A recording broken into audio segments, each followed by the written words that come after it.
eu recebi um questionamento, né, sobre a nossa última atividade, que se refere aos alimentos gravídicos. Quando a gente pensa nos alimentos gravídicos, nós estamos falando de uma legislação especial que vai dar um tratamento diferenciado a um tema que tem previsão já no nosso Código Civil, tem previsão na Lei de Alimentos, mas cujo tratamento ele é diferenciado e se refere aos alimentos gravídicos.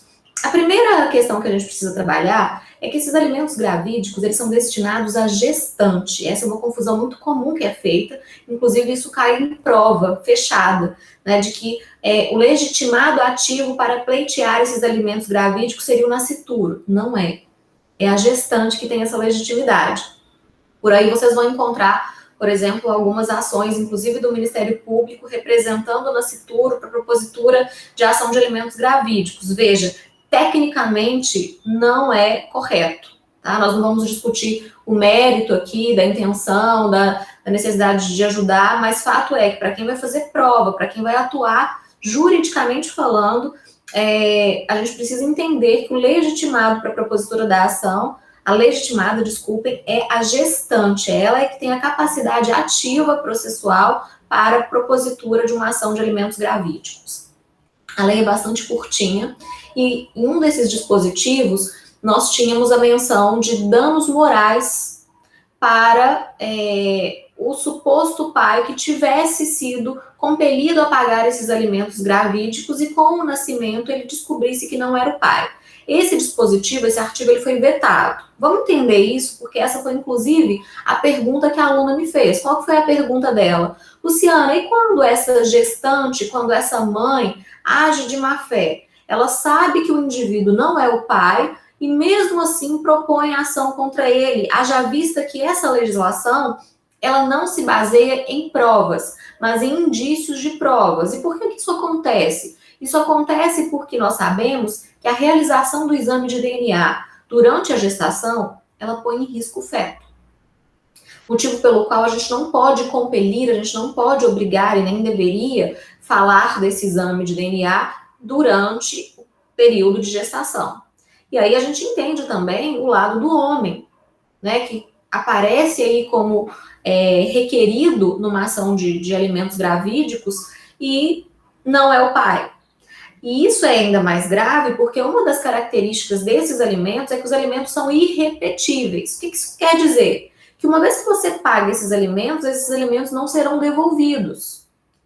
Ainda que se prove que o indivíduo não é o pai.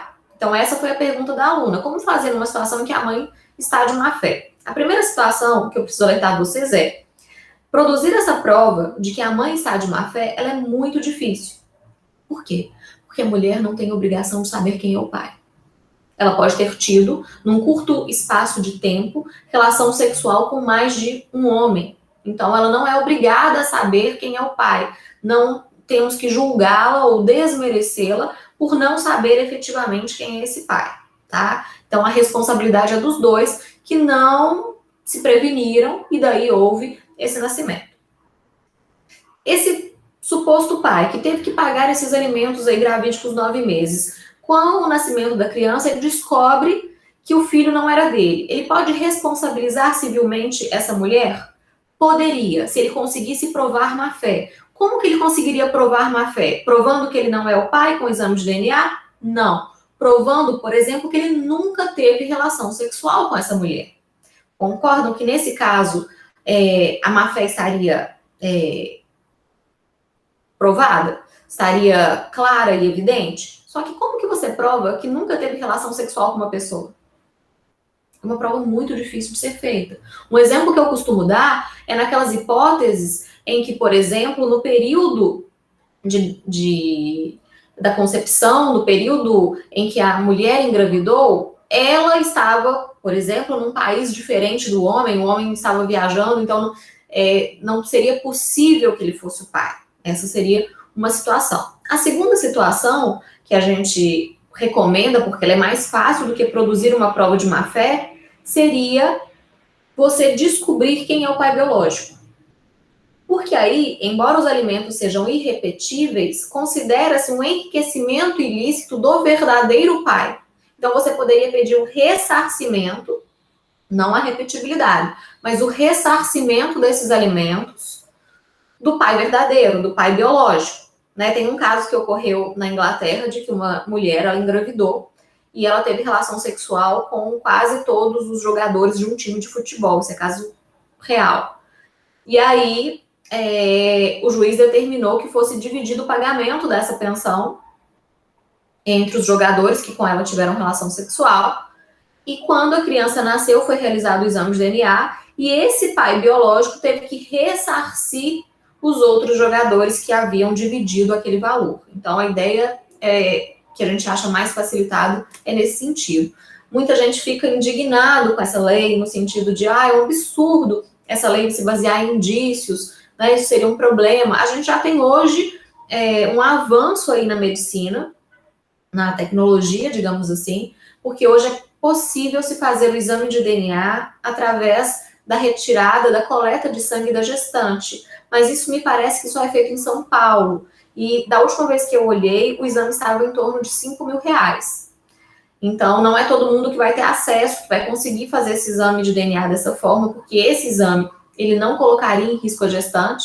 Muitas vezes você vai fazer um cálculo aí rápido e vai compensar muito mais você pagar os 5 mil do exame de DNA, se você tem muita certeza, muita convicção de que você não é o pai, tendo em vista que esses alimentos gravídicos, eles vão compreender o pré-natal, os exames, o enxoval, a própria questão de alimentação, de cuidados, de medicação dessa gestante, para que haja a viabilidade do nascimento desse feto. Então, a ideia que a gente tem da lei de alimentos gravídicos é nesse sentido.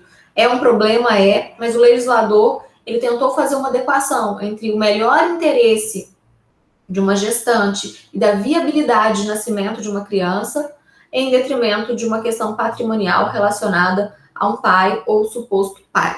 Então, a ideia que a gente tem é mais ou menos essa. Eu espero ter respondido você aí com essa pergunta, que já demonstra que vocês estão estudando, que vocês estão se empenhando nas atividades.